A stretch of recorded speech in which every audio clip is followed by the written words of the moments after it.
A busca pelo segredo para uma vida eterna parece chegar ao seu fim. Pesquisadores afirmam ter a fórmula da imortalidade.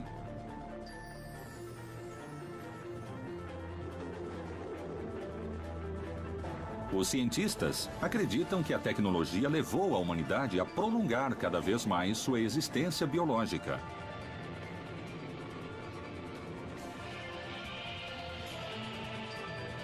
Serão esses os avanços que conseguirão burlar a morte? Cientistas da Universidade de Harvard anunciaram estarem prestes a alcançar a imortalidade.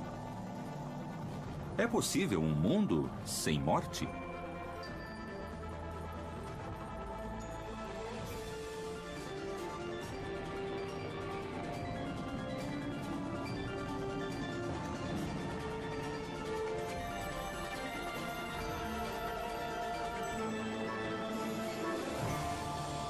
Vida eterna.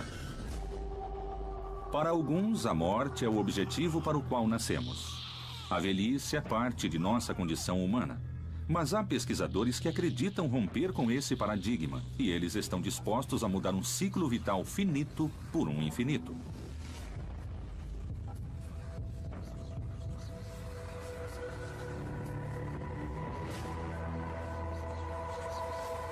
Mitos e lendas falam da existência de fontes misteriosas e de poções mágicas, capazes de dar a vida eterna.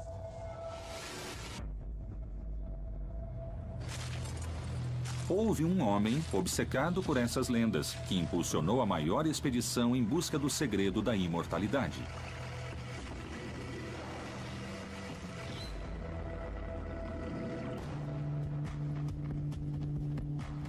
Dizem que o Poço de San Agustín, na Flórida, é o lugar onde Ponce de León chegou. E, segundo fontes dessa época, esse poderia ser o Poço da Eterna Juventude. Muitos arriscaram tudo buscando respostas. Vamos controlar o processo de envelhecimento e criar um grande confronto com as religiões, porque isso já aconteceu antes com a ciência várias vezes. A obsessão da humanidade por descobrir o segredo da imortalidade parecia não conhecer limites.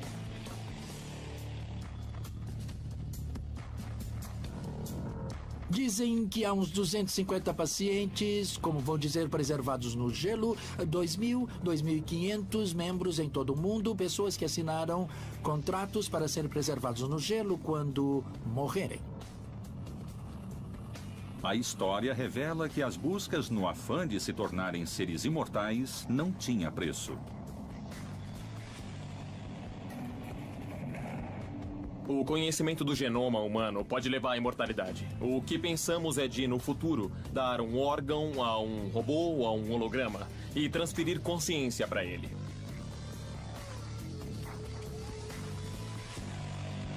O importante para cada pessoa, no fim das contas, não é quantos anos vivemos, mas de que maneira vivemos. Será que iríamos desfrutar da imortalidade e também ser saudáveis? Será que chegaria algum momento que pediríamos para morrer?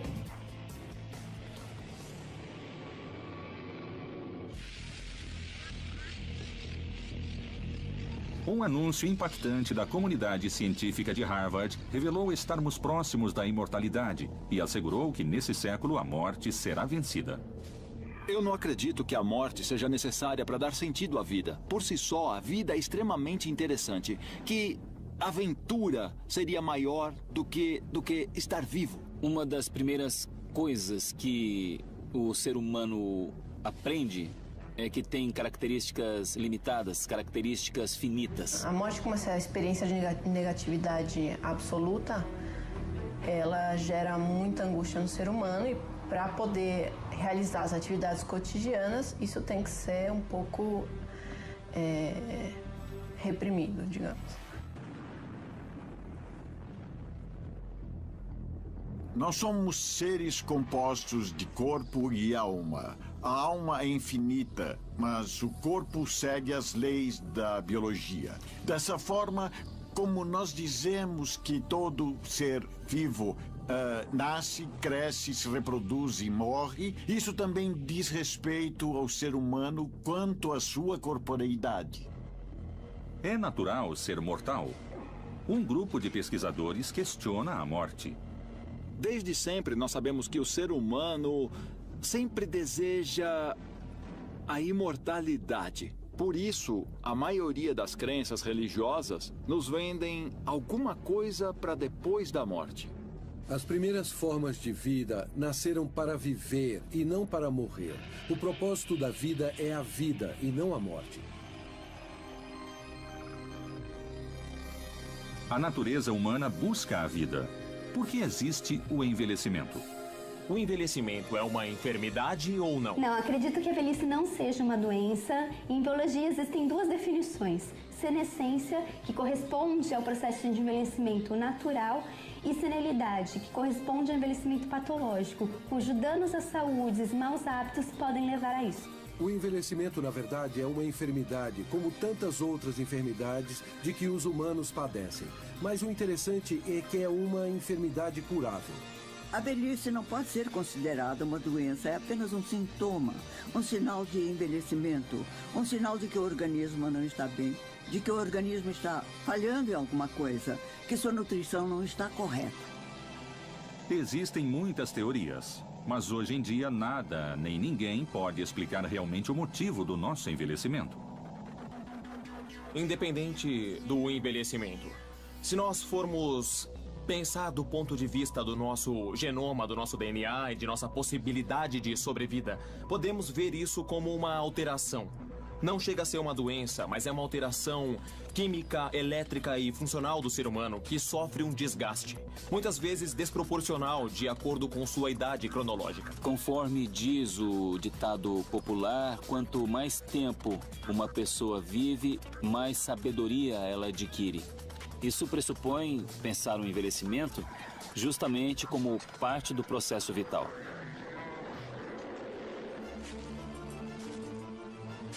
Essa obsessão por deter a velhice foi o que levou um conquistador espanhol a se interessar pela história da fonte da juventude. Seu nome, Juan Ponce de León.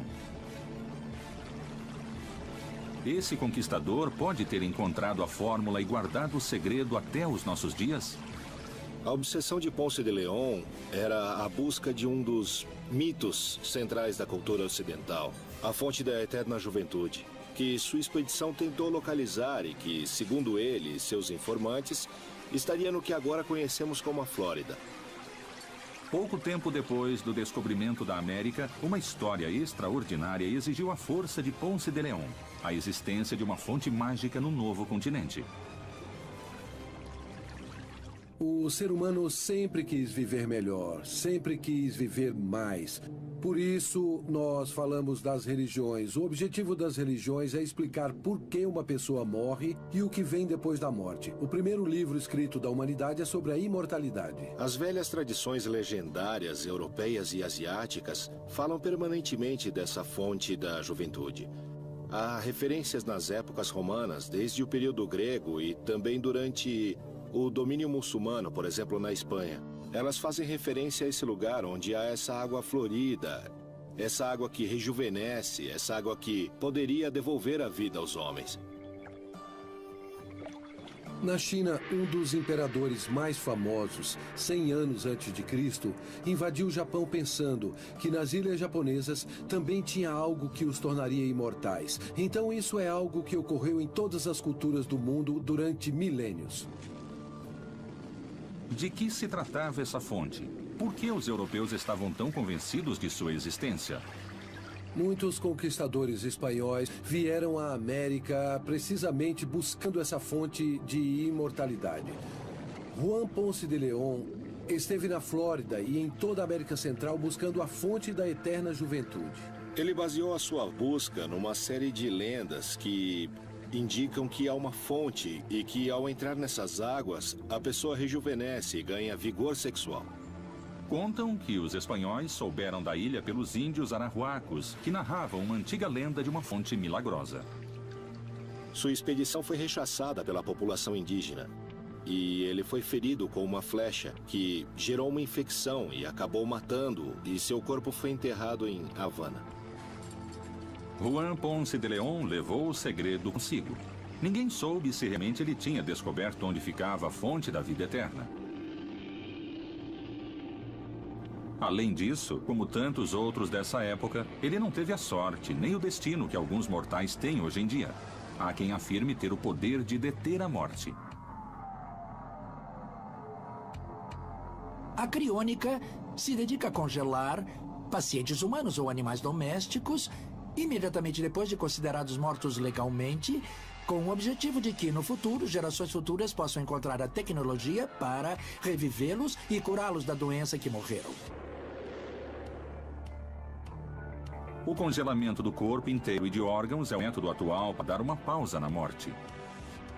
Pode preservar tecidos em baixas temperaturas, pois em baixas temperaturas se mantém sua composição e viabilidade por tempo indeterminado.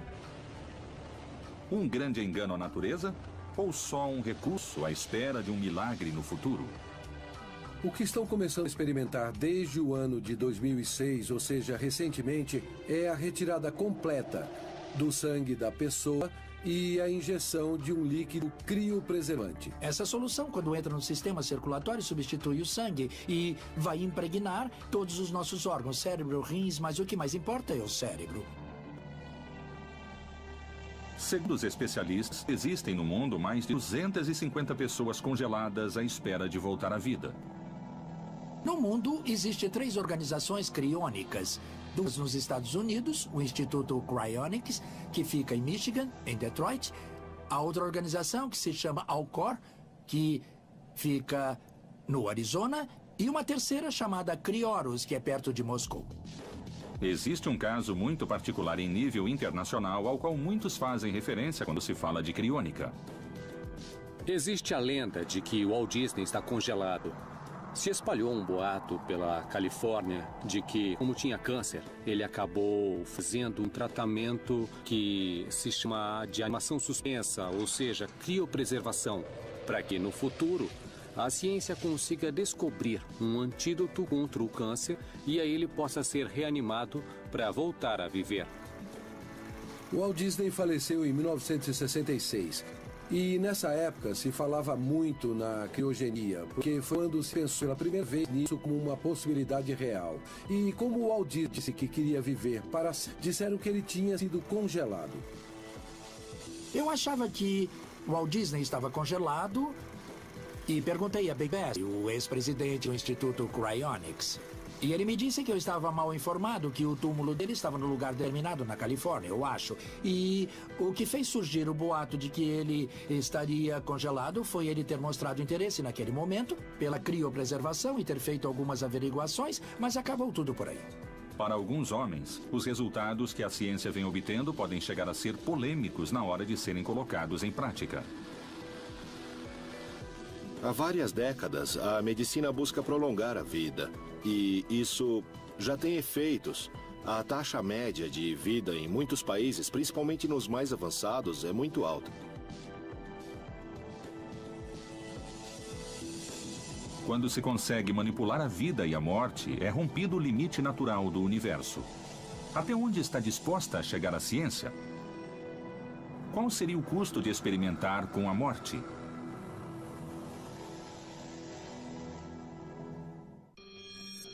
As primeiras formas de vida nasceram para viver, não para morrer. Desde tempos imemoriais, sabemos que o ser humano deseja a imortalidade. O importante não é quantos anos vivemos, mas de que maneira vivemos. E criaremos um grande confronto com as religiões e com a ciência, porque isso já aconteceu várias vezes. A criônica se dedica a congelar pacientes humanos com o objetivo de que, no futuro, possam revivê-los e curá-los da doença da qual morreram.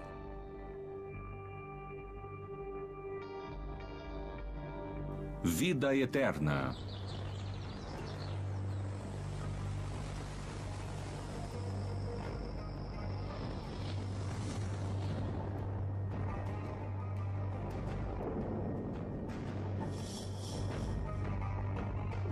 Na antiguidade, havia um processo para a conservação dos corpos: a mumificação.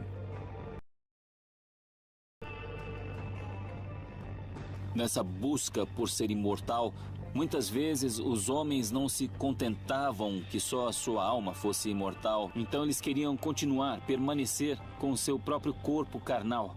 E começaram diferentes processos ou diferentes experimentos para isso. O mais conhecido é o da mumificação nas culturas egípcias. As mumificações começaram talvez há 5.000 anos. A mumificação é uma maneira de conservar o corpo, mas não todo o corpo e nem sequer a parte mais importante dele, que é o cérebro.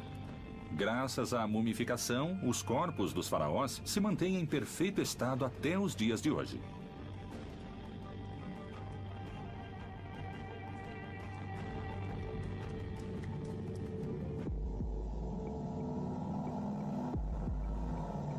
Atualmente, novas conquistas da medicina reparadora e da cirurgia plástica também mantêm os corpos.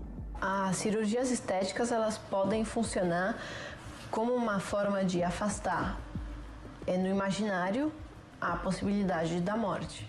Hoje em dia, na minha profissão, existem procedimentos que ajudam a pele do nosso corpo e do nosso rosto a ficar menos enrugada. Hoje eu tenho pacientes de 80 anos que estão muito bem. Quando antes um paciente de 80 anos já estava muito decrépito, muito cansado.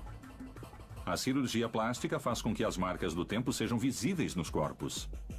Nós sempre temos que pensar nossa vida, nossa existência, nossa corporeidade sob o olhar de Deus. E por isso mesmo, um primeiro princípio é nos amarmos como somos. Então, se sou gordinho, se sou magrinho, tenho que me amar como eu sou. Os seres humanos querem mudar muitas coisas, começando com a parte física. Isso é assim em quase todo mundo. Todo mundo dedica muito tempo à sua aparência. Isso demonstra que as pessoas querem ser melhores, querem estar melhor e querem viver mais. Quando eu operava o rosto, por exemplo, a paciente se sentia melhor, adoecia menos. E o que isso tem a ver? Com maior harmonia do nariz com o rosto, a pessoa tem mais energia, fica mais saudável. Porque nós enganamos o seu subconsciente. De repente, em um mês depois de desinflamada, o subconsciente vê um rosto mais harmônico. Então diz, não vamos ficar para baixo, vamos ficar para cima. Então começa a produzir no corpo células do rejuvenescimento, mais mitose, mais células novas. A ideia de que o pensamento positivo faz com que a pessoa possa viver mais é um mito. Graças à ciência e à tecnologia de uma maneira real, não através da bruxaria, mas cientificamente, vamos ser mais bonitos, mais inteligentes, mais longevos e melhores seres humanos. Se a ciência encontra seus limites na própria natureza do ser humano, quem será capaz de modificar isso? Perpétuo não, mas mais velhos. Acho que nós cirurgiões plásticos estamos ajudando muito quando fazemos bem feito. Porque também, infelizmente, abusam e fazem coisas que não são muito boas.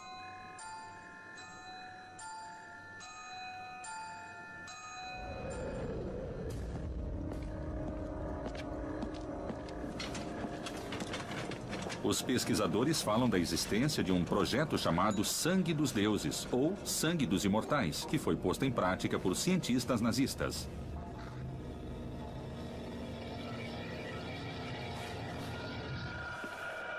Eles queriam mesmo obter longevidade. Queriam obter uma raça superior. Melhorar a sua raça, que consideravam já acima da média. E obter fertilidade das mulheres alemãs. Em plena Guerra Mundial, muitos afirmam que o regime nacionalista de Hitler buscou a vida eterna mediante experimentos secretos em seres humanos.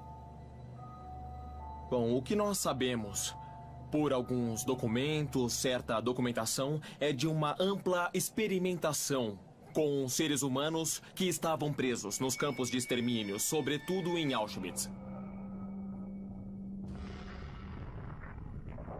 Eram judeus, eram ciganos e alguns eslavos de descendência judaica, porque eram considerados povos parasitas pelos nazistas. Todas essas pesquisas eram mantidas em máximo sigilo, sob ordens do Terceiro Reich. Os nazistas chegaram perto de obter a fórmula para a imortalidade. Mengele era um médico que estava muito interessado em estudar os aspectos genéticos. E ele encontra um lugar idôneo em um dos laboratórios experimentais de von Ferschauer, que era a autoridade máxima nesse momento, a autoridade mais reconhecida nos estudos sobre a herança e sobre a genética. Essa busca pela eternidade para alguns era um campo onde tudo era possível, inclusive os experimentos mais horríveis e cruéis. É bem provável que Mengele tenha visto os estudos, a informação e a série de dados das experiências ou dos experimentos de Voronov sobre o transplante de células testiculares de macacos em anciãos na busca pela eterna juventude. Não faz falta, hoje em dia, em um laboratório de ciências, o trabalho em seres humanos com tratamentos cruéis e não comprovados. Digamos que isso não é só perigoso, mas eu também posso dizer que é nefasto. Mas, ao que parece, a busca desesperada dos cientistas nazistas pela eternidade os levou a realizar suas pesquisas fora do continente europeu, na América do Sul. Quando Mengele chega ao Brasil, acredita-se que ele pode ter tido contato com uma região que existe no Brasil que se chama Cândido Godói, que tem a particularidade de uma população com uma taxa demográfica de gêmeos muito alta, a ponto de, em um momento, acreditar-se que Mengele tenha estado lá fazendo experimentos. Eram experimentos que injetavam até tintas nos olhos das crianças e até fusão de membros em siameses. Um dos seus experimentos era expor a pessoa a temperaturas muito baixas e foi o que sabemos sobre hipotermia. Há quem diga que os resultados dos experimentos estão em arquivos secretos, mas outros afirmam que foram destruídos.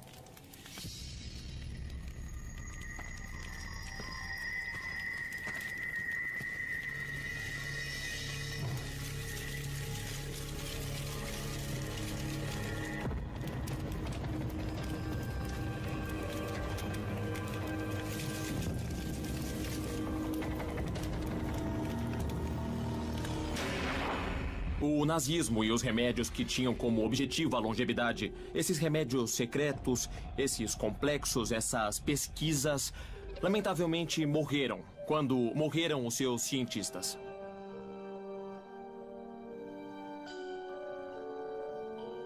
Esses experimentos feitos pelos nazistas estariam vinculados a uma origem esotérica, baseados em mitos e lendas sobre a fonte da vida eterna. Desde sempre se fala na fonte da eterna juventude. Não só dela, mas em busca da imortalidade, já se falou e se fala e ainda se falará de poções, elixires, lugares sagrados, remédios secretos e fontes de águas mágicas. Para muitos, a fonte é apenas uma lenda, mas alguns creem que ela poderia revelar provas da imortalidade. A fonte da eterna juventude era uma fonte, ou a história de uma fonte que chegou aos ouvidos de Juan Ponce de León, que era um explorador espanhol e que, em sua busca, depois de obter muita riqueza e sucesso, tentou apaziguar sua alma buscando essa fonte. O desejo de ser jovem, bonito e imortal, graças a uma fonte com água mágica, parece ter em alguns especialistas um certo apoio científico. Quanto de realidade existe na corrida até a imortalidade humana? Mito ou verdade?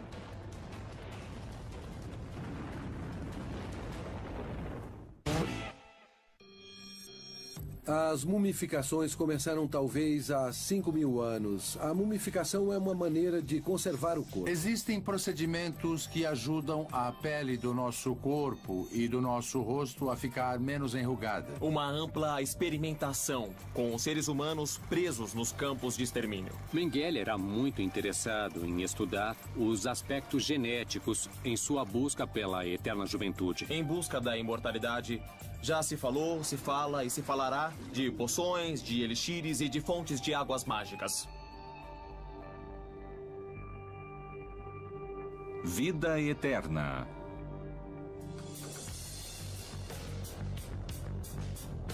Ao longo da história, há referências à eterna juventude.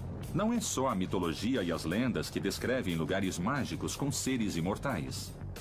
Todas as divindades que o homem criou em todas as culturas mantêm sempre a mesma lógica. Tem a capacidade de conseguir superar os limites impostos à humanidade. E o limite mais importante que o homem tem é a ideia de que vamos morrer. O sentido da criação da divindade tem a ver com isso, com a possibilidade de colocar em algum lugar o nosso desejo, que é o de não morrer. Existem escritos de certas sociedades secretas e de religiões da humanidade que parecem revelar a existência de figuras imortais. Então a figura de Deus vem a ser essa idealização que o homem cria e com a qual nos sentimos identificados. Por isso há muitas religiões e culturas em geral que tentam gerar algum tipo de conexão entre o homem e o divino. Se o homem é mortal e o divino é imortal, o grande objetivo dos mortais é poder chegar a essa imortalidade que os deuses têm.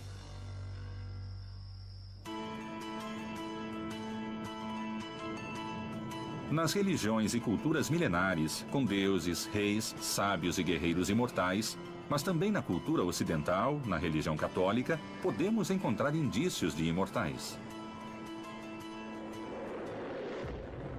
A Igreja nos diz que a ressurreição significa que aquilo que se separou com a morte, o corpo e a alma, se unirá. E então no céu, esses corpos gloriosos estarão diante da presença de Deus. A ressurreição foi justamente esse grande, digamos, invento que o homem criou em algum momento para vencer esse medo, não só da morte, mas medo da degeneração, que é algo quase tão impactante quanto a morte. Culturas muito diferentes, distanciadas no tempo e no espaço, com um denominador comum: seres imortais. O que há por trás de todos os mitos e escritos sagrados? Dizem que há já 4 dias Lázaro estava morto. Dizem que, inclusive, cheirava mal, tinha entrado em processo de decomposição. Removeram a pedra que tampava a sua tumba e ele saiu de lá caminhando.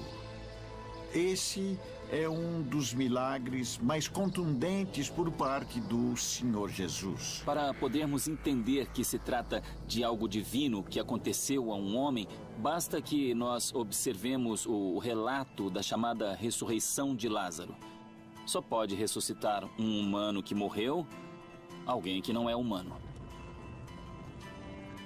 Nos escritos religiosos, a imortalidade era, em muitas ocasiões, algo estranho, divino. Hoje, é a ciência que parece ser a responsável por nos abrir o caminho para a vida eterna. Há algumas pessoas que dizem que a morte é necessária para dar sentido à vida. Se alguém diz que a morte é necessária, então que morra de uma vez. Ou seja, isso não tem base num argumento filosófico profundo. Biologicamente, a vida nasceu para viver. A vida não nasceu para morrer.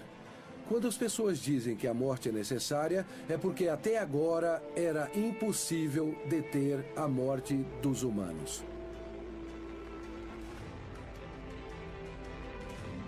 Uma parte da ciência começa a dar os primeiros passos e, com ela, parece existir um caminho muito claro para se chegar à imortalidade. A medicina ortomolecular é uma ferramenta a mais para prolongar a vida, para obter longevidade. A medicina ortomolecular busca a reconstituição para que o corpo se mantenha depurado, se mantenha balanceado, se revitalize e assim consiga ter mais bem-estar. Não há doenças, somente deficiências nutricionais de vitaminas, minerais e aminoácidos. Se você supre a deficiência, reativa a função. Eu quero dizer que você põe em movimento órgãos que não estavam funcionando, que foram se atrofiando por falta de nutrientes. O novo horizonte desbravado por Linus Pauling, criador da medicina ortomolecular, afirma que o meio ambiente afeta as moléculas e, portanto, o corpo do homem. A medicina ortomolecular combate as deficiências do organismo para reverter o envelhecimento. Mas isso é possível? Ou essa nova ciência só controla um equilíbrio biológico do qual o homem se descuida? Acho que viemos de um paradigma médico da medicina sabe? Sempre estamos ante uma doença. Por isso os médicos receitam anti-inflamatórios, antibióticos, antitérmicos. E esse novo paradigma é um paradigma da possibilidade que o organismo tem de se desintoxicar, se balancear e se revitalizar. Quer dizer que a medicina ortomolecular vai na raiz, na origem do problema, onde começou esse desequilíbrio. Que substância está faltando? Que órgão está se atrofiando para reativá-lo? E reativando esse órgão, você tem um corpo novo. A medicina ortomolecular traz uma vida mais plena ao homem? Para reverter o envelhecimento e alcançar a vida eterna, o principal seria o sangue, que leva os nutrientes a todas as células do organismo, permitindo sua sobrevivência. Bem, o sangue é um tecido na realidade. Ele é muito importante no sentido em que leva o oxigênio dos nossos pulmões e é bombeado pelo coração e leva oxigênio, os nutrientes de todas as nossas células, ou seja, é o combustível que nos alimenta continuamente. Sangue é água com células diluídas. Sua função é levar nutrientes, hormônios e gases aos tecidos. Eu comparo o sangue com o universo. Ele é essa interconexão. O sangue conecta todo o nosso corpo. O sangue também é signo de amor.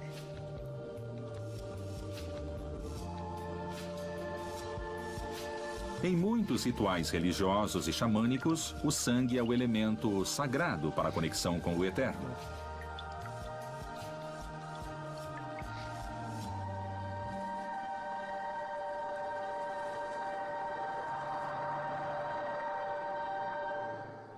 Jesus disse: aquele que comer da minha carne e beber do meu sangue permanecerá em mim, e eu permanecerei nele. Não só as sagradas escrituras falam de seres imortais. A literatura universal também o faz.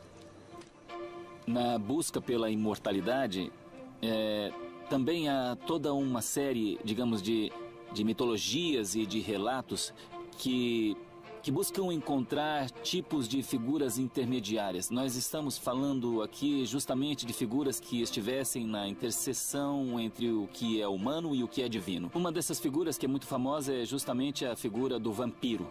Se pretendia criar uma espécie de humano que fosse um pouco mais que um ser humano, que tivesse elementos um pouco mais poderosos que o habilitasse à imortalidade.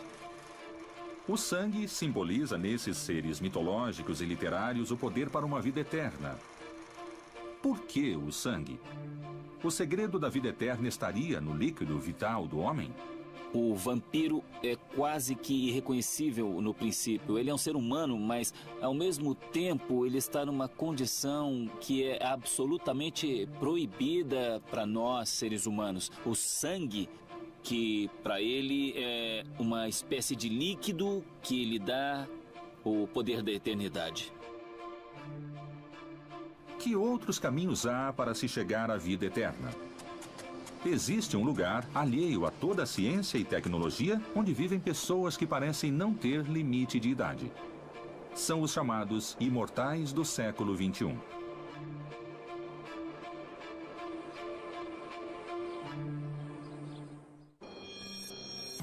O corpo e a alma se unirão, e então no céu esses corpos gloriosos estarão diante da presença de Deus. O sentido da criação da divindade tem a ver com isso, com a possibilidade de colocar em algum lugar nosso desejo de não morrer. Ortomolecular quer dizer a molécula correta de que o organismo necessita para estar bem, para ser reativado. O sangue leva oxigênio a todas as nossas células, ou seja, é o combustível que nos alimenta continuamente. Uma figura muito famosa é a figura do vampiro. O sangue que lhe dá o poder da eternidade. Vida eterna. Vilcabamba, Equador. Em Vilcabamba, um povoado no Equador, América do Sul, a vida parece não ter fim. Um lugar onde parece existir algo especial, que permite a seus habitantes viver mais de 120 anos. No Equador, onde, por razões ainda desconhecidas, as pessoas conseguem viver uma média de 100 ou 120 anos.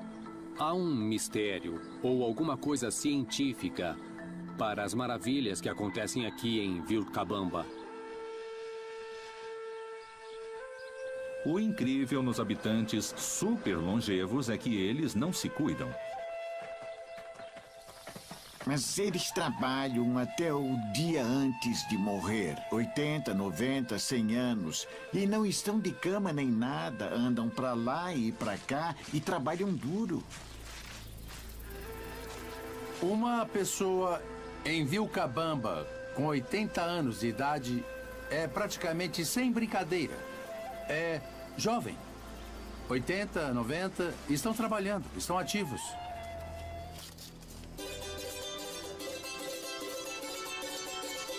Eu sempre vivi muito saudável, nunca fiquei doente, vivi sempre trabalhando.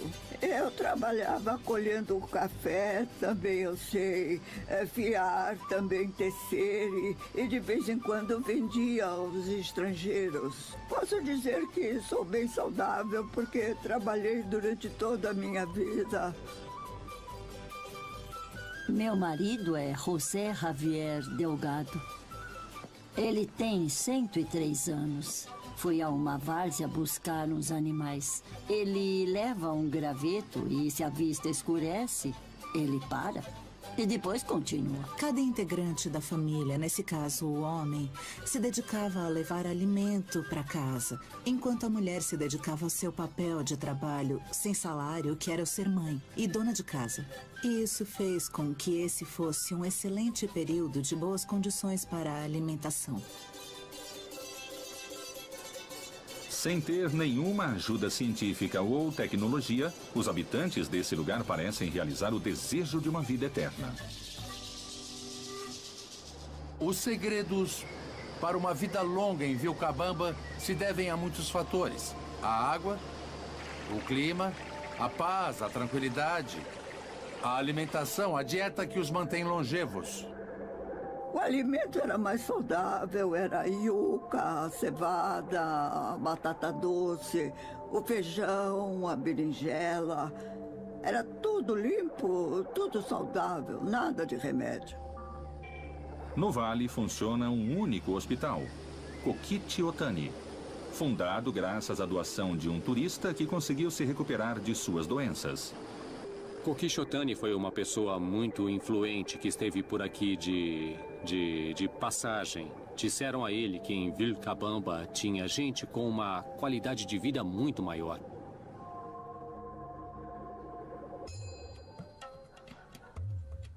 Isso é um encontro de sonhos e é um lugar de magia, porque tudo que aconteceu aqui desde que Brian e eu viemos 9 anos atrás foi por amor. Estaria na água o segredo de Vilcabamba, como muitos dizem? Em Vilcabamba, definitivamente se deve considerar a qualidade da água. Lembramos que são fontes que vêm diretamente do Podocarpus. É a qualidade da água, a qualidade dos terrenos. A água aqui tem uma energia e uma vitalidade que inconscientemente sentimos que afeta a nós e ao ambiente. Os cientistas disseram que tomando a água de Vilcabamba se evita o endurecimento coronário, trombo cerebral. Praticamente temos saúde permanente com a água, só com a água. A água é antilente universal. Ela participa de reações químicas básicas. Vale lembrar que os primeiros indícios de vida na Terra estão todos associados ao ambiente aquático. A água é um fator fundamental na vida de todas as criaturas. Nosso corpo precisa de líquido, como um peixe precisa de água em seu aquário, durante todo o dia. O fundamental da vida está na água. Em qualquer crescimento de plantas, animais, nos seres humanos, está a água. De certo modo, eu adoraria fechar esse lugar numa bolha, porque poderia ser um museu para o meio ambiente. Porque é realmente possível valorizar os recursos que temos.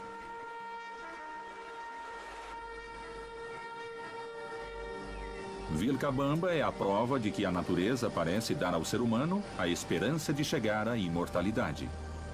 Como vocês sabem, esse vale é zero estresse, então isso ajuda muitíssimo aos nossos idosos. Se me perguntarem se o ambiente, se nosso estresse, se nosso estilo de vida tem importância no processo de envelhecimento, absolutamente.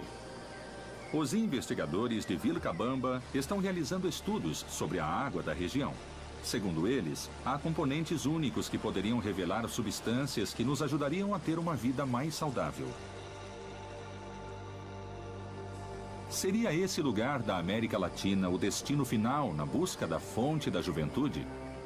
Os conquistadores espanhóis vão ter como fonte muitos dos contos, lendas, ou a capacidade de crer nas ideias dos curacas, principalmente. Eu digo da maneira simples, quando o curaca supunha que seu povo estava conquistado, o que ele fazia era gerar uma expectativa de que no próximo povoado havia mais riquezas, havia mais mulheres, havia mais terras, havia mais ouro. Dessa maneira ia fazendo com que os conquistadores, por sua ambição, se deslocassem a lugares cada vez mais distantes. Não vem somente de Ponce de León, mas também da alquimia, de quando falávamos da fonte da eterna juventude, da pedra filosofal e do elixir da longa vida. Na antiguidade, a fonte da água que Juan Ponce de León buscava era conhecida como o elixir da juventude. E, segundo alguns, esse era o objetivo real dos alquimistas. A relação entre a ciência e a bruxaria é constante desde as épocas mais remotas, em todas as civilizações. No caso da Idade Média, a construção do imaginário da alquimia, de converter as coisas em substâncias superiores, por exemplo, qualquer metal em ouro ou pedras preciosas, é uma constante. Inclusive, pode-se dizer que até agora há uma crença nas ciências contemporâneas de que se pode converter qualquer objeto em algo superior. A alquimia estava relacionada aos minerais, ao sangue e ao mundo espiritual. Há medicinas modernas que ainda aplicam conceitos utilizados na antiga alquimia, práticas que estão distantes da ciência formal. São essas novas disciplinas que nos preparam para uma vida eterna?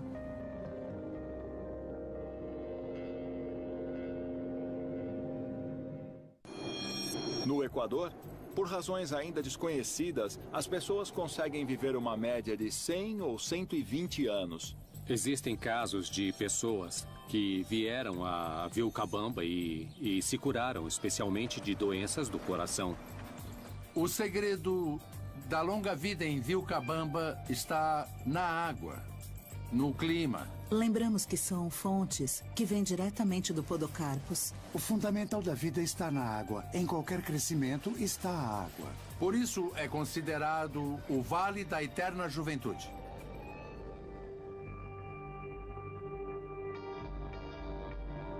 Vida eterna. Assim como a água, a boa alimentação cumpre um papel central no sistema genético e no metabolismo do envelhecimento. Mas isso é suficiente? A América Latina sofre de deficiências nutricionais por maus hábitos. Maus hábitos nutricionais. Comemos a primeira coisa que encontramos para nos saciar. As pessoas comem para se saciar e não para se nutrir. Então, o que temos é o combustível errado. A alimentação é a chave para nos convertermos em imortais? Grupos de pessoas que consomem determinadas dietas teriam como resultado uma maior expectativa de vida? O ser humano, neste momento, está ficando cada vez mais consciente de que não é necessário matar criaturas para a sua alimentação, de que há elementos na natureza que fornecem os alimentos necessários para se ter uma vida saudável, sem necessidade de sacrificar criaturas inferiores como as aves, os peixes, o gado, etc. Precisamos consumir frutas e verduras. Principalmente, eu diria, cruas. Principalmente de várias cores. A medicina começa na cozinha. Devemos nos alimentar com mais sementes, linho, chia e gergelim, que têm ácidos graxos e são capazes de limpar nossas artérias. Ainda mais numa era em que a primeira causa de mortes são artérias entupidas. Muitos cientistas juram melhorar a saúde com dietas vegetarianas e veganas. Se a pessoa tiver uma alimentação, seja vegetariana ou vegana, não tem por que não ser suficiente desde que haja uma orientação, um bom cuidado no preparo dos alimentos, porque tudo é totalmente natural. E não tem com que se preocupar. Eu acho que a natureza nunca se equivoca. A dieta vegana consiste em não consumir alimentos de animais que possam sentir. É uma filosofia de vida que respeita os seres vivos e não utiliza nenhum derivado desses animais. Eu acredito que as pessoas que optam por uma alimentação mais de acordo com a natureza do ser, elas, consequentemente, elas vão estar... Se ela está ajustada com a natureza do ser, é mais fácil ela ser feliz. A médica Margaret Chan, diretora da Organização Mundial da Saúde, afirmou que a era da medicina moderna já chegou ao seu fim. Os antibióticos não terão mais efeito, porque as sociedades se alimentam com carne carregada de antibióticos que muta a resistência natural. Eu digo que comer carne traz muitos malefícios, basicamente porque não faz parte da nossa natureza, né? A gente tem toda uma constituição fisiológica de um ser herbívoro, frugívoro. Então, tudo que a gente traz que não faz parte da nossa natureza é um problema para o organismo. O homem envelhece mais. E não tanto pelo trabalho, mas pelos hábitos. É engraçado porque o ser humano ele evoluiu tanto tecnologicamente, geneticamente, na estrutura dos alimentos geneticamente modificados. A gente tem evoluído tanto, e agora caiu a ficha de que a gente tem que voltar para o que é a natureza, né? Alimentos orgânicos, se alimentar de uma forma mais natural, tudo isso está sendo colocado em questão. A alimentação é um fator importante na evolução humana. Mas o que aconteceria se essa evolução, graças à tecnologia atual, se congelasse para despertar no futuro? Isso é algo que hoje muitos tentam para conseguir uma vida eterna. A criopreservação surge nos anos 60.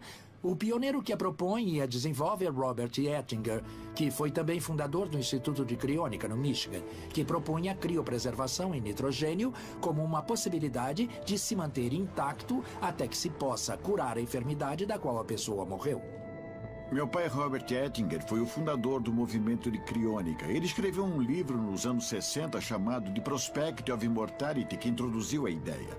Então é uma coisa com a qual eu cresci e me familiarizei a vida toda. Meu primeiro contato com a ideia da criônica começou quando eu tinha uns 13 anos. Eu estava lendo umas revistas, não um livro de criança, obviamente, e ele contava que o Walt Disney, provavelmente um dos exemplos mais famosos, que ele se preservou criogenicamente. Agora, como uma garota jovem, com pouco dinheiro, cresci numa família pobre, isso parecia um sonho fantástico, mas inatingível. De verdade.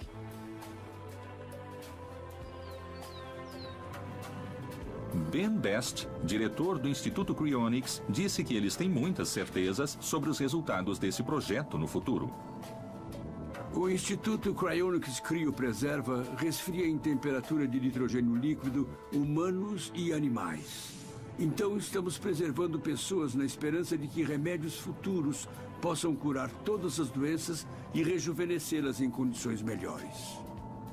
Aquele ente querido está vivo ou não está vivo? Como realizar esse luto com um corpo que ainda tem a possibilidade de despertar? É uma situação complicada. Meu pai sempre foi uma pessoa que não se interessava em criar um movimento por si só. Ele queria essa oportunidade de longa vida para ele e para a sua família. Robert Ettinger inventou a coisa toda. Então, documentamos os procedimentos e aprendemos os procedimentos. Instituto Cryonics, nitrogênio líquido. Ouvi falar do Instituto Cryonics aproximadamente há 2 anos e meio. Depois de conhecer meu marido. Era tarde da noite e estávamos numa conversa profunda, tomando drinks. E eu disse a ele, sabe, que o meu sonho era ser preservada criogenicamente para talvez voltar, para talvez viver para sempre. E nesse momento ele me olhou sem acreditar. E disse, é meu sonho também. Eu sempre vivi a minha vida pensando um pouquinho lá no futuro.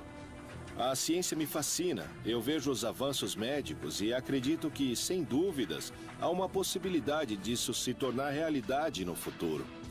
Nós esperamos só acordar no futuro, um do lado do outro.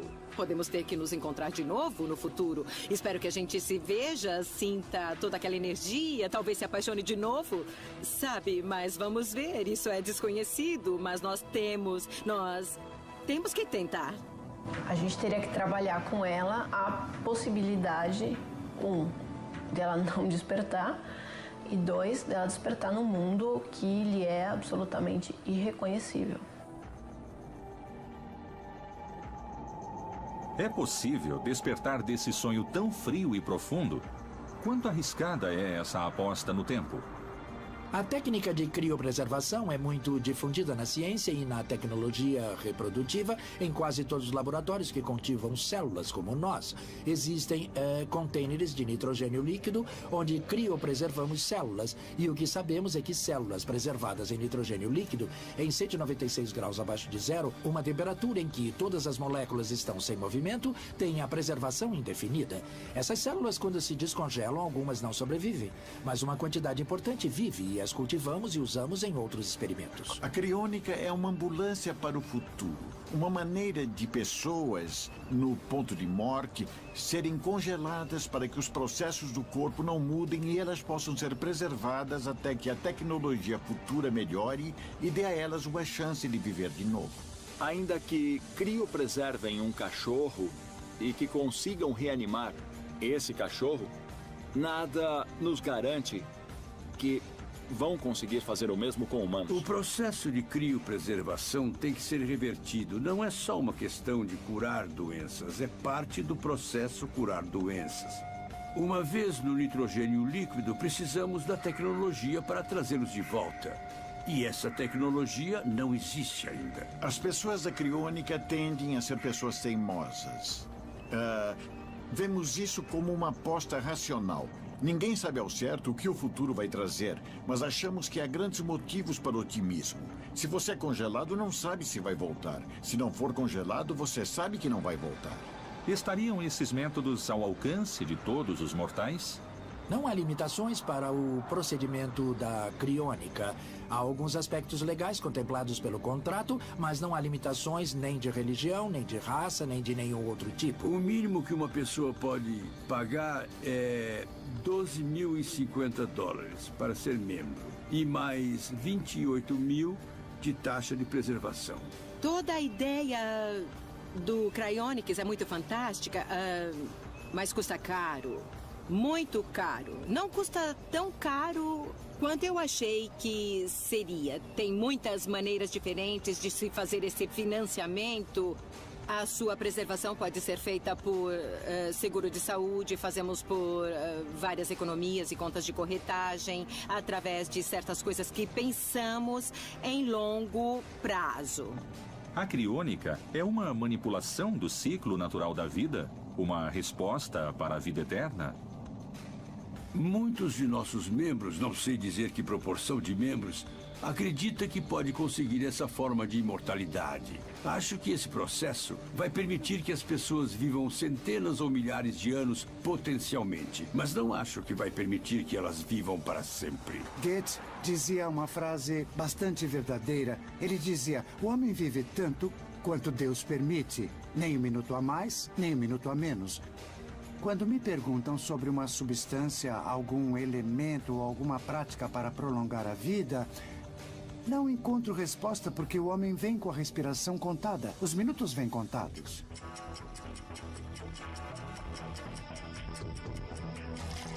Há líquidos, alimentos, energia que o corpo consome para se manter vivo.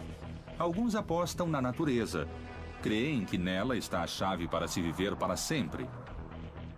Mas a cadeia alimentar dos seres vivos é também um ciclo de morte. O homem pode desafiar a ordem do universo?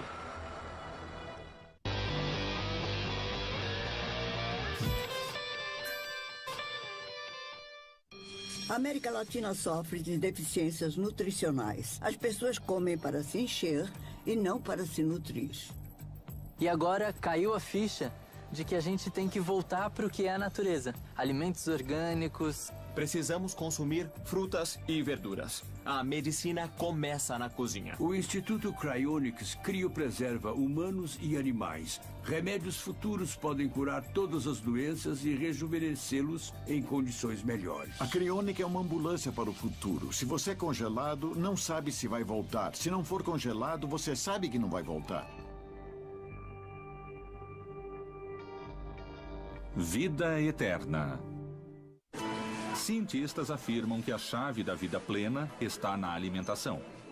Mas existem pessoas que dizem viver sem comida, alimentando-se só de energia.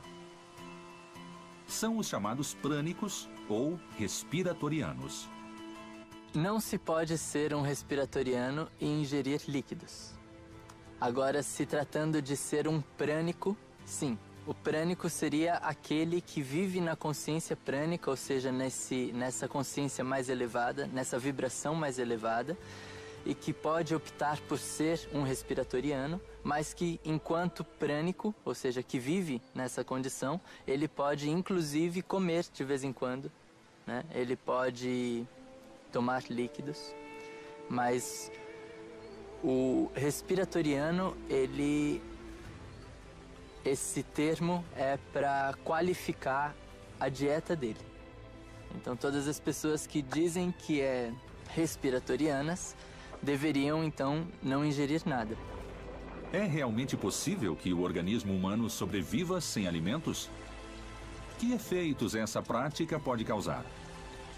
O prana é energia vital. Tudo que engloba eletricidade, magnetismo, gravidade, o homem pode viver de prana, ou seja, de respiração cósmica. Para isso é preciso uma disciplina muito rígida e uma preparação adequada, dando ao homem uma saúde bastante boa. Alguns especialistas questionam essa tendência. Afirmam que é impossível, já que, cientificamente, não está comprovado que se possa viver sem alimentos. Se a gente opta pelo respiratorianismo, de uma forma pelo apego ao não comer, pode ser muito perigoso e as pessoas podem morrer fazendo esse tipo de processo. É muito importante as pessoas terem consciência de qual a motivação delas, né? Porque as pessoas simplesmente pegam a técnica e adequam a técnica ao dia a dia delas. Fazem um processo de 21 dias trabalhando dentro de um grande centro, de um centro urbano, com todas as interferências, e isso é perigoso. Assim como existem grupos de pessoas com ideias alternativas sobre a alimentação, nas ciências se encontram cientistas que estão criando uma nova era de pesquisas. São aqueles que aplicam a tecnologia para conseguir corpos imortais. Vivemos uma revolução na ciência atual? O transhumanismo é uma forma de vida que algumas pessoas, um grupo de pessoas, divulga para que toda a civilização possa se dar conta que, atualmente, nós temos tecnologia suficiente para modificarmos a nós mesmos. Isso significa evitar certas causas de sofrimento, como pode ser a doença, como pode ser a velhice. Assim, podemos superar as limitações que a evolução e a natureza nos impõem. A incorporação nova do humanismo à ciência e à tecnologia é o que se chama transhumanismo, que permite a transcendência das limitações humanas graças à ciência e à tecnologia. Ao que parece, a robótica do século XXI dá seus primeiros passos. Mas se pode desenvolver uma máquina artificial tão perfeita como o cérebro humano? A inteligência humana é algo que estamos começando a entender a duras penas no início desse século, porque há muito tempo o cérebro está num campo misterioso. Sempre dizemos que o hemisfério esquerdo move a parte direita e vice-versa. Acontece que agora os seres humanos se preocupam em estudar como funciona o cérebro em sua parte lógica. Isso significa que estamos mapeando cada milímetro cúbico do cérebro para saber o que controla o nosso corpo. Não somente a parte física, mas também como se cria o intelecto. A informação do cérebro pode ser conservada por congelamento. Para fazer uma analogia, é o que se faz com os computadores. A pessoa apaga o computador e quando pega ele no dia seguinte, toda a memória do computador está lá. O mesmo acontece com o cérebro. Uma pessoa pode apagar o cérebro, pode congelar o cérebro e depois, no futuro, descongelá-lo. Como se perguntam os pesquisadores, a maior questão é se realmente podemos conseguir copiar ou melhorar a capacidade do cérebro humano em um cérebro artificial. Acredito que estamos longe de criar um cérebro artificial. As indústrias de hardware estão estudando sobre a geração de estímulos nervosos.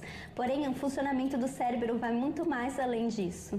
Até o momento, o que nós conseguimos entender é que nas forças sinápticas fica gravada a informação, algo que parece poder ser reforçado durante o sonho ou que se pode reforçar com ômega 3.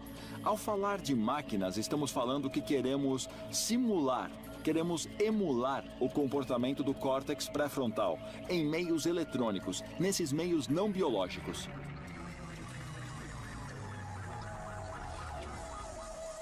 E você pode descarregar o seu cérebro num computador. Hoje, um sistema de computação pode ter a capacidade de um instante cerebral, mais ou menos. Mas em 20 e 30 anos, acredita-se que com a velocidade em que avança, um computador vai ter a capacidade de um ser humano.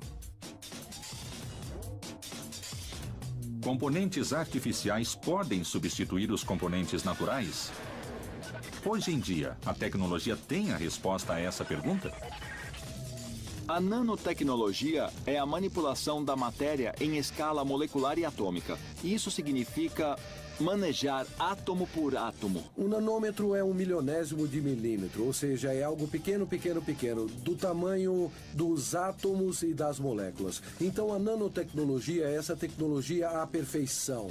É pôr átomos onde queremos átomos, moléculas onde queremos moléculas. É um mundo onde não vai haver desperdício. Muitas dessas coisas que hoje podemos difundir como verdade, amanhã podem deixar de ser verdade, e a verdade pode ser outra. Mas nesse momento não estamos falando de ficção científica, estamos falando de uma realidade que a maioria das pessoas pode até conhecer a respeito, mas pensa que é ficção. Super microchips, nanorobótica, cérebros artificiais. Um coquetel de elementos que parece ter deixado de ser ficção científica para se converter em ciência real. Onde se chegará? A biotecnologia e a nanotecnologia são Tecnologias que têm a ver com as células, com os átomos, com as moléculas. A biotecnologia é a parte natural, por assim dizer. E a nanotecnologia é a artificial. Na nanotecnologia, chamamos de killer app os nanodispositivos que podem ser inoculados, seja por via intravenosa ou por via oral, para acabar com certos patógenos no corpo. Vamos poder saber exatamente que doença se pode ter e qual a probabilidade de tê-la, mas, repito, o interessante é curá-la. Não é necessário fazer exames clínicos. Simplesmente tome uma cápsula com uma quantidade de nanodispositivos que vão atuar em nível celular no seu corpo, célula por célula. Vamos curar todas essas doenças. Vamos curar Alzheimer, Parkinson, câncer. Vamos curar câncer assim que soubermos quais as bases genéticas dessas doenças.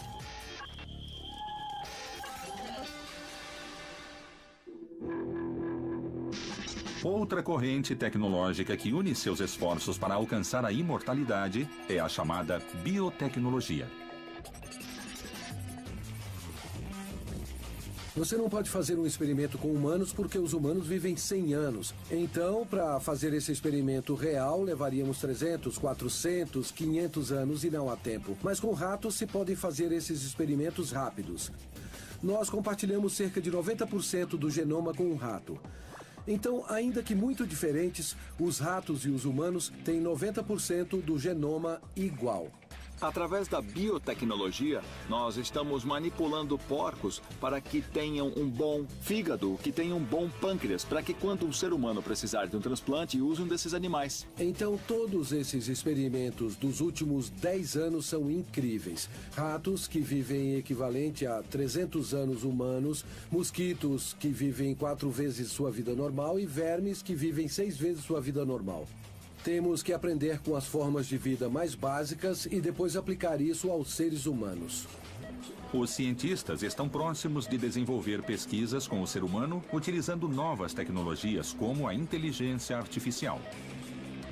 Mas agora os cientistas estão tentando criar cérebros artificiais. Fazendo comparações entre transistores e neurônios, é possível termos cérebros artificiais que terão mais transistores do que nós temos neurônios. Há futuristas que pensam que isso vai acontecer, que os implantes que o ser humano vai recebendo, já tem uns agora, não só implantes de corpo, como os stent em casos de infarto, que são tubinhos colocados nas artérias coronárias. Quando se conseguir a conexão do cérebro com o sistema eletrônico, o que se pensa que será possível, vamos poder então, dar um exemplo grosseiro, implantar algo como um pendrive que vai nos dar um banco de memória muito mais eficiente e poderoso que nossa própria memória. Dentro de algum tempo, nós vamos ter implantes neuronais em nosso cérebro para aumentar nossas capacidades. Assim, o homem biônico será uma realidade.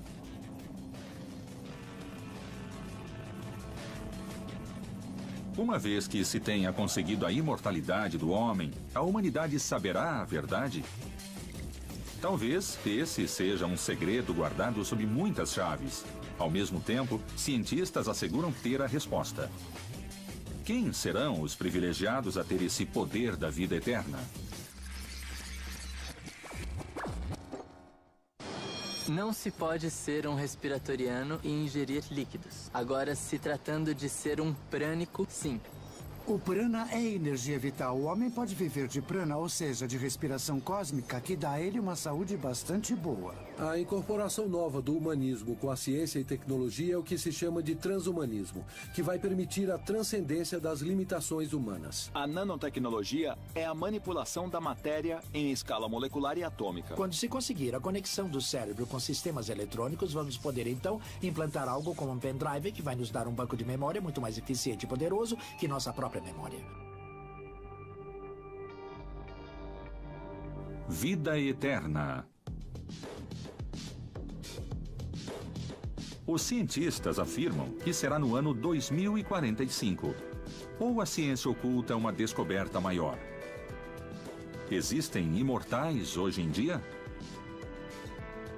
Saber se já há entre nós o homem que vai ser o primeiro imortal é difícil porque, obviamente, isso depende da tecnologia. Talvez alguns dos que estão criopreservados há 40 anos chegue a ser revivido no futuro. Nesse sentido, talvez já tenha nascido e morrido o possível imortal.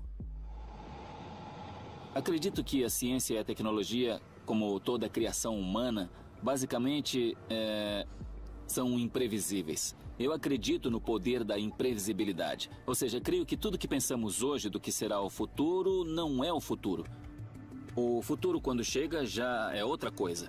Sabe, a história nos mostra que tudo que pensamos que aconteceria aconteceu depois de outra maneira. A tecnologia é muito importante. Temos visto grandes avanços na saúde, temos visto avanços em muitos aspectos da vida do ser humano. Mas a eternidade não se consegue com essas tecnologias, nem com outras medicinas, nem com a dieta vegetariana. O que se busca é uma vida saudável. É manejar aquelas coisas que se alinham com a saúde, para que o ser humano tenha boa saúde. Os cientistas transhumanistas afirmam que já nasceu o homem que será imortal. Sempre houve muitas teorias da conspiração, incluindo grupos que dizem existir imortais, que dominam o mundo e que estão aqui desde o começo da história. Mas, para mim, isso não é nada além de uma teoria conspiratória falsa, sem nada de real. Mas há muitos grupos de cientistas que estão trabalhando no tema da imortalidade hoje. Na ciência não há nada de teoria conspiratória, só realidade. É possível que as tecnologias avancem com maior rapidez e consigam os objetivos antes do esperado? Segundo José Luiz Cordeiro, a Universidade da Singularidade está começando a ter respostas para essa nova era científica. A Universidade da Singularidade foi fundada há apenas 4 anos, no ano de 2009, por sócios muito importantes como o Google e a NASA, para preparar a humanidade para os próximos avanços tecnológicos que vão mudar radicalmente a situação do planeta. E então ensinamos as novas tecnologias, nanotecnologia, biotecnologia, computação, neurociência, novas fontes de energia e etc., para ver como vai ser a evolução nos próximos 10, 20, 30, 40 anos no planeta Terra. Imagine que no futuro, todos os membros e órgãos vão ser muito mais eficientes, seguramente, que nosso próprio coração. Vão poder ser mantidos, substituídos e serão mais eficientes. A nova era tecnológica nos permite sonhar com avanços tão extraordinários como os implantes artificiais. Na América Latina, existe um caso de transplante de coração artificial que revolucionou a medicina atual. O caso é de um paciente que se chama Maurício Gomes, um paciente que chegou à instituição no início do ano passado com uma doença cardíaca avançada, em choque cardiopático, que consideramos uma situação limite da função cardíaca. Eu tinha mal de Chagas e meu coração inchou. Sua situação era bastante complicada, tinha comprometido também a circulação pulmonar, tinha hipertensão pulmonar, que é uma das contraindicações que podem pôr em risco o êxito do transplante cardíaco de maneira imediata. Então, pensamos em utilizar, neste caso, para esse transplante, um suporte circulatório com um coração artificial. Órgãos artificiais funcionando para se viver melhor e mais plenamente. Essa seria a realidade da medicina do futuro. O coração artificial permite que o coração seja posto em repouso e essa máquina substitui todo o suporte circulatório do organismo. É um dispositivo que substitui os ventrículos. Ventrículos são as câmaras inferiores do coração responsáveis pelo bombeamento do sangue. Parte está dentro do organismo e parte está conectada a um console que funciona como um motor deste coração. Quando me dei conta, já tinha ele aqui. Não sabia como manejá-lo. Recebi o aparato e tinha que andar com ele. O mecanismo do coração artificial Berlin Heart é um mecanismo pneumático, uma bomba de sucção com um ar comprimido. Então, o que ela faz é ejetar o sangue do coração até uma membrana, através de uns tubos que saem do paciente.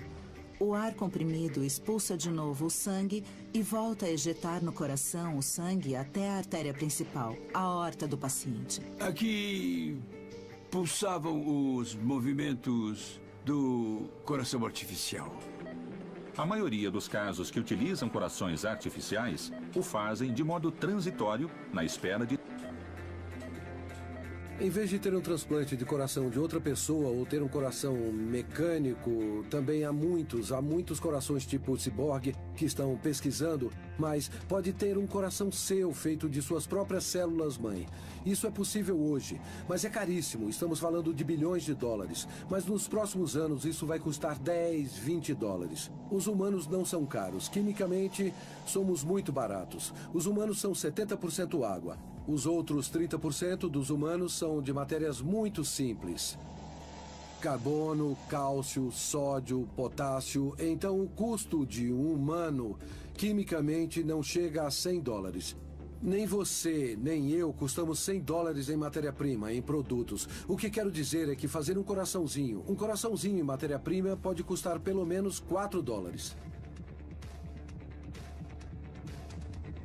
Depois do anúncio dos primeiros passos no caminho para a imortalidade, a ciência fala de um novo projeto, o mais ambicioso, talvez o único que teria a resposta final para conseguir a vida eterna.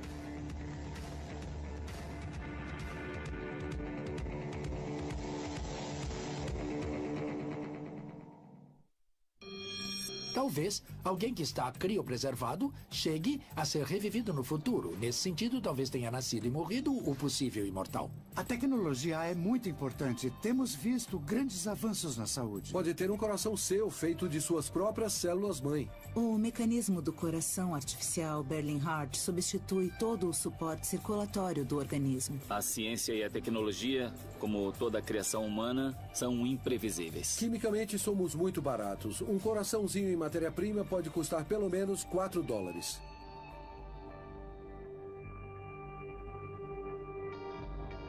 Vida eterna. São poucos os cientistas que se animam em falar sobre esse projeto. É o denominado Avatar 2045 ou Projeto Millennium.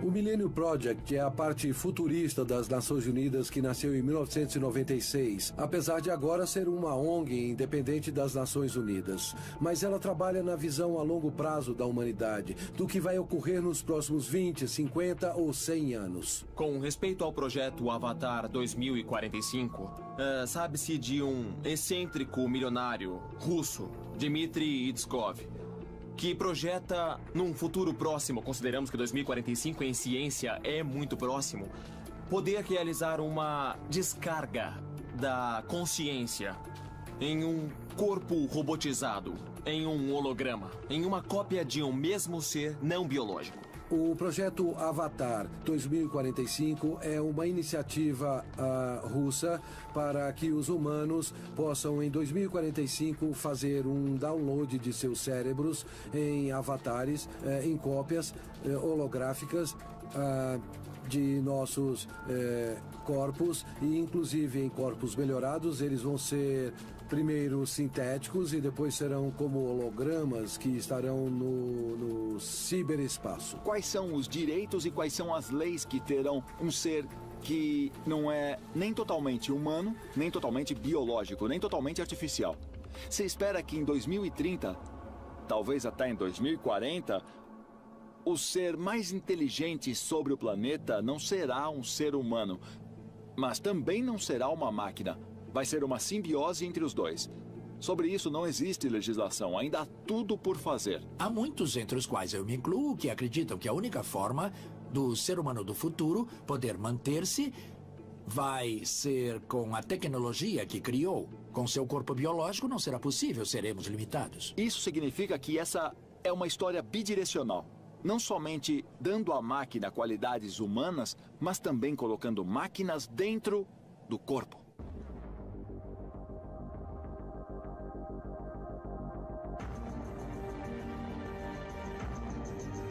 É possível alcançar essa tecnologia que nos permita viver num mundo habitado por humanos, metade biológicos e metade máquinas? Os seres humanos continuam evoluindo. Por isso se fala que não há só humanos, mas há ou haverá transhumanos e pós-humanos. E isso é uma realidade da evolução biológica. Do mesmo modo que nós humanos podemos nos chamar pós-macacos ou transmacacos porque viemos de algo parecido com os macacos. Então, é um processo evolutivo que continua. O ser humano não é o fim da evolução. Nós apenas somos o começo da evolução tecnológica. É muito provável que continuemos mutando, que assim como viemos de outras espécies, continuemos, digamos, mutando em outras espécies. Talvez a imortalidade tenha a ver com isso. Não pensarmos tanto sob o ponto de vista individual, mas sob o ponto de vista coletivo. Pensar a vida como algo imortal é pensar que, de algum modo, a vida não acaba. E não importa se é a minha vida, se é a sua vida ou se é a vida, digamos, a vida de outra pessoa. Porque, na realidade, a vida não é uma posse que nós temos. Eu tenho a minha vida, você tem a sua vida e... mesmo sendo um paradoxo, a vida nos vive. Nós somos, de algum modo, objetos dessa vida. O ano de 2045 seria o fim da imortalidade.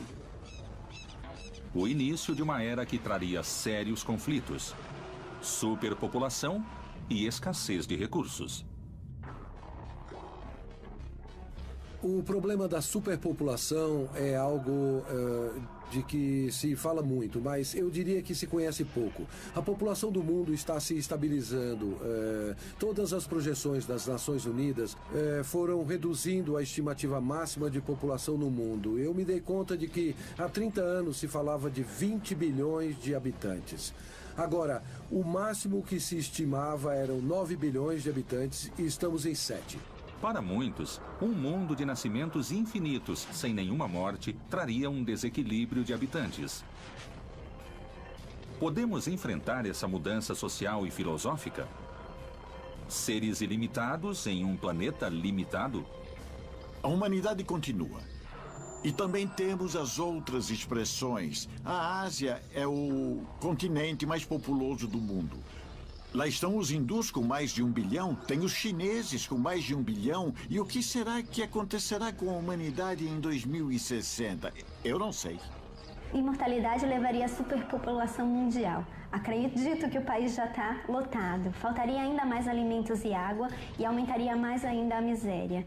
A segregação entre classes sociais também acredito que aumentaria. Antes da superpopulação chegar a ser um problema, haverá outros como o controle de natalidade ou a produção de alimentos que vão estar muito antes na primeira fila. Então não é o problema imediato a superpopulação e também o total esgotamento dos recursos do planeta. Mas há comida para todos nesse mundo e vai haver para todos. Então o fato de começarmos a nos congelar, o fato de começarmos a ter uma longevidade mais alta, não implica em não termos onde viver ou não termos o que comer. Depois do ano 2050, a estimativa é que a população comece a cair.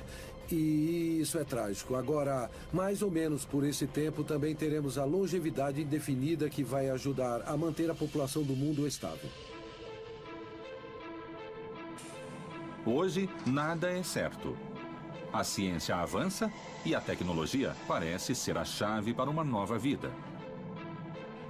Se todas as hipóteses que apoiam uma possível vida eterna forem certas, podemos dizer que o humano poderá realizar o sonho almejado de viver para sempre? Nós já temos a vida eterna desde o momento em que somos criados. Assim, a vida eterna é uma meta que vamos alcançar.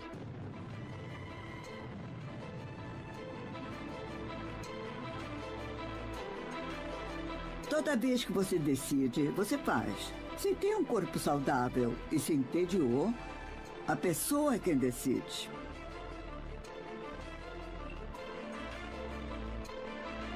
O homem sempre buscou a imortalidade desde o princípio. Em geral, a buscou através da religião.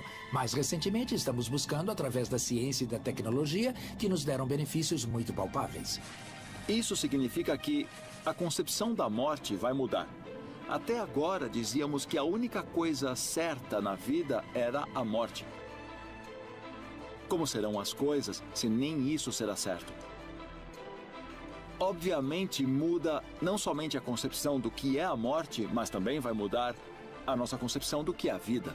Nunca tivemos tanto conhecimento, tanta informação, tantas possibilidades de viver mais e melhor como nesse momento. E a possibilidade real, pela primeira vez na história, de viver indefinidamente, de alcançar a vida eterna.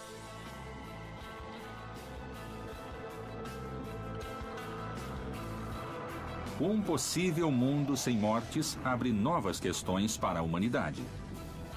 Mas, sobretudo, parece ampliar o horizonte das ciências e das religiões na busca de quem somos.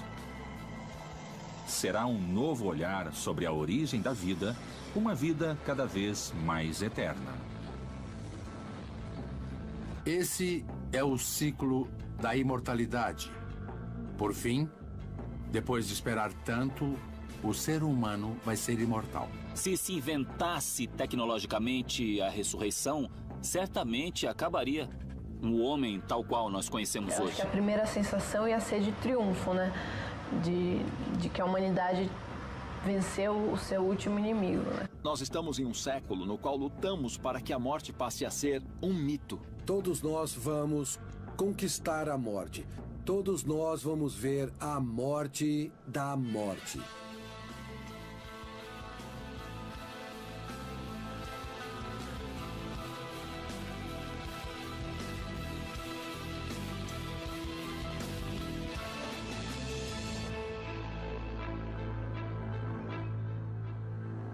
Vida eterna.